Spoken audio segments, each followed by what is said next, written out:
senada dengan ayat tadi bahwa mereka itu adalah al-insan yang disebut kafir. Bagaimana tindakan kita?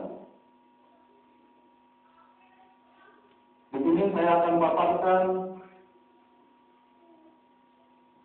satu tindak kepahlawanan Ibnu Mas'ud radhiyallahu anhu, sebagaimana dikisahkan dalam Adwa'u al-Hijrah. Dia dikenal sebagai orang yang pertama membacakan Al-Quran kepada kaum kafir setelah Rasulullah SAW. Setelah kaum kafir di Mekah bermufakat melarang orang mendengarkan Al-Quran, para sahabat berkumpul di satu tempat. Mereka membahas situasi dan berkesimpulan bahwa salah seorang di antara mereka harus membacakan Al-Quran di hadapan kerumunan para kafir. Dengan kemudiannya mengandung resiko disiksa. Abdullah bin Mas'ud bersedia melakukan hal itu. Namun sahabat-sahabat yang lainnya menolak dengan mengatakan, kami merasa khawatir tentang dirimu. Yang kami perlukan adalah seseorang yang didukung oleh keluarganya yang berpengaruh, sehingga mereka bisa mencegah kaum kafir itu dan menginsanya. Bagaimana diketahui pada saat itu bahwa Abdullah bin Mas'ud adalah salah seorang yang tidak dikenal pada saat itu. Seorang yang biasa, namun dia bersikeras melakukan tugas itu. Dia pergi ke pasar dan membaca Al-Quran keras-keras. Sebagaimana telah diduga sebelumnya, mereka menyiksanya. Dia kembali kepada saudara-saudaranya dengan wajah berlumuran darah. Para sahabat lainnya berkata, inilah yang kami khawatirkan. Abdullah berkata, kaum kafir itu belum pernah sedemikian hina di mataku, kecuali untuk hari ini. Jika kalian sedih, saya akan mengatakan hal yang sama kepada mereka besok pagi. Tidak, kata sahabat-sahabat yang lain. Anda telah membacakan kepada mereka apa yang dibenci mereka. Pernyataan Abdullah itu dengan indah mencerminkan pengaruh tauhid dalam kehidupannya. Di dunia saat ini, ketika semua filsafat telah gagal membawakan kepada manusia kedamaian dan kebahagiaan, kita membutuhkan banyak Ibnu Mas'ud, yaitu orang-orang yang merasa tidak hanya bangga sebagai muslim, tetapi juga bersedia menanggung resiko demi keimanan mereka. Kita perlu mendapat kembali diri kita yang telah hilang, yakni harga diri.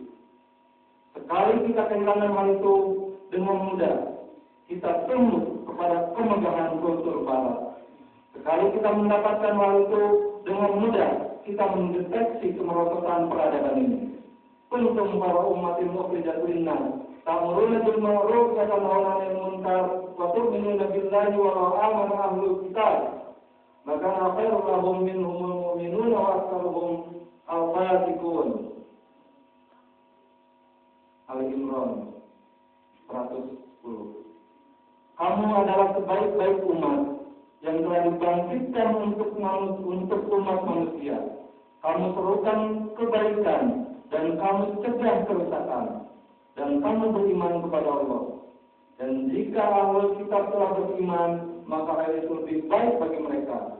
Bagian dari mereka beriman, tetapi kebanyakan dari mereka adalah pelaku-pelaku keburukan. Walillahi al-izzatu wa lirasulihi wa lil mu'minin.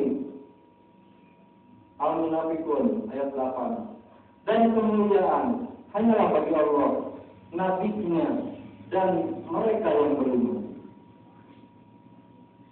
Hadirin rahimakumullah. Ada satu kisah lagi, kisah Umar bin Khattab.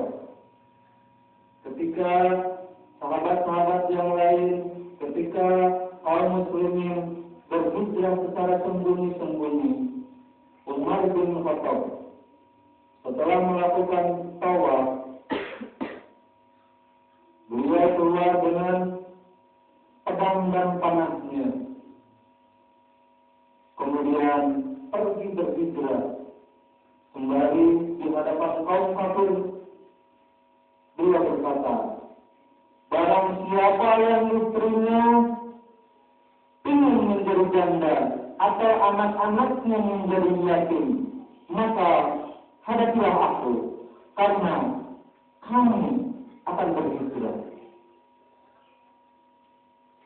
Itu dua kisah Ibnu Mas'ud dan Umar bin Khattab untuk kita aplikasikan sebagai satu bentuk aplikasi dari surat Al-Asr. Kita mau mengambil yang mana? Menghadapi agresi Israel yang mana?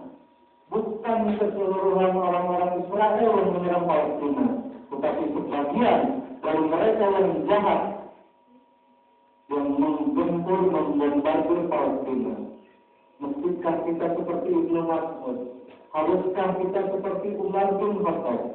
Ataukah kita mengambil iktibar dari Ibnu Mas'ud, sahabat-sahabat dan Umar bin Khattab tersebut? Seandainya kita sebagai orang yang lemah dari cerita-cerita tadi, maka kita gunakan cara yang